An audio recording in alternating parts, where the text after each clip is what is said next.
bonjour à tous. Dans ce module, nous allons nous intéresser aux caractéristiques de notre environnement, de ce début du XXIe siècle et aux conséquences que peut avoir cet environnement sur les organisations. En effet, en stratégie, on a un outil, d'ailleurs vous le connaissez peut-être, qui s'appelle la PESTEL. Chacune des lettres de cet outil correspondant à un facteur environnemental qui peut impacter de manière positive ou négative l'organisation, soit à l'instant, soit dans le futur, avec des opportunités et menaces qu'ils peuvent générer. Alors le PESTEL, le P comme politique, le E comme économique, le S comme sociologique, le T comme technologique, le E comme écologique et le L comme légal. Quand on interroge les dirigeants et qu'on leur demande les facteurs qui les impactent le plus aujourd'hui et qui les impacteront le plus demain, ils citent systématiquement en premier le facteur technologique.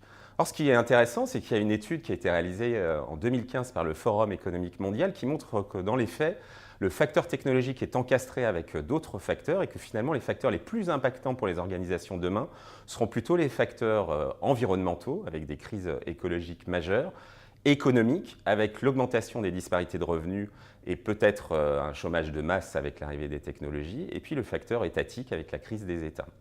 Alors qu'est-ce qu'on peut faire de tout ça quand on est une organisation ? La première question que j'ai envie de travailler avec vous, c'est pourquoi le facteur technologique est perçu comme la première menace du côté des dirigeants. C'est relativement simple. En fait, il y a deux grandes lois en informatique. La première s'appelle la loi de Moore.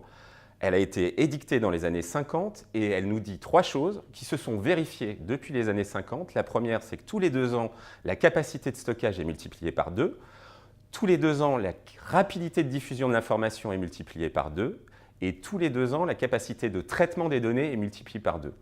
Grâce à la loi de Moore, on peut du coup avoir la même capacité de traitement et de puissance dans notre smartphone aujourd'hui que ce qu'en avait la NASA à l'époque pour lancer la fusée Apollo sur la Lune.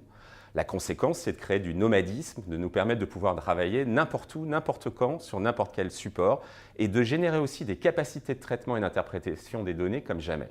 La deuxième grande loi de l'informatique, c'est la loi de Metcalfe, qui nous dit que dans le monde digital, un client acquis est en réalité 1 puissance 2, puisqu'on va aussi acquérir certains membres de leur réseau.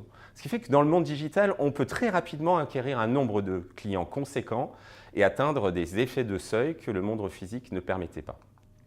Il y a une grande inflexion qui a été constatée par tous les experts et qu'on peut dater entre 2013 et 2014, qui est caractérisée par deux choses. Le premier, c'est que le smartphone est devenu un outil universel qu'on utilise pour notre vie privée, notre vie professionnelle, mais aussi qu'il y a à peu près 10 technologies qui sont arrivées en même temps à maturité.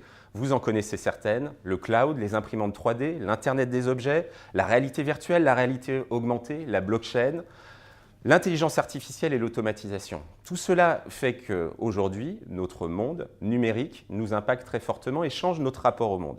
Nous avons un nouveau rapport à la technologie.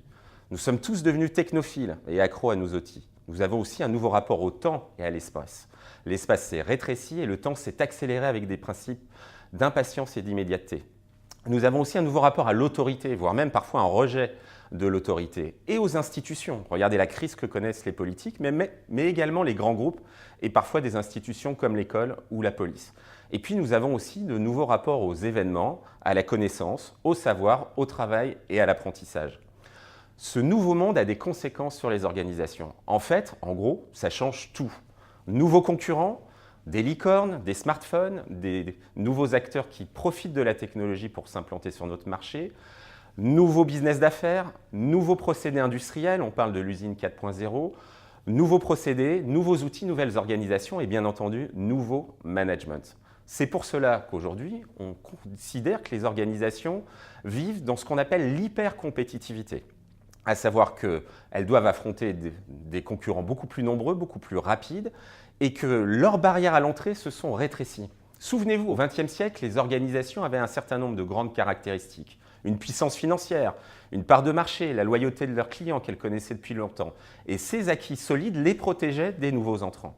Au XXIe siècle, ces barrières à l'entrée se fracassent beaucoup plus rapidement. Une start-up peut lever 10 millions d'euros sur le marché et avoir la même puissance d'investissement qu'un grand groupe. Et grâce à la loi de Moore et de Metcalfe, elles peuvent conquérir des bases de clientèle très rapidement. C'est pourquoi, au XXIe siècle, les organisations n'ont pas d'autre choix que d'innover.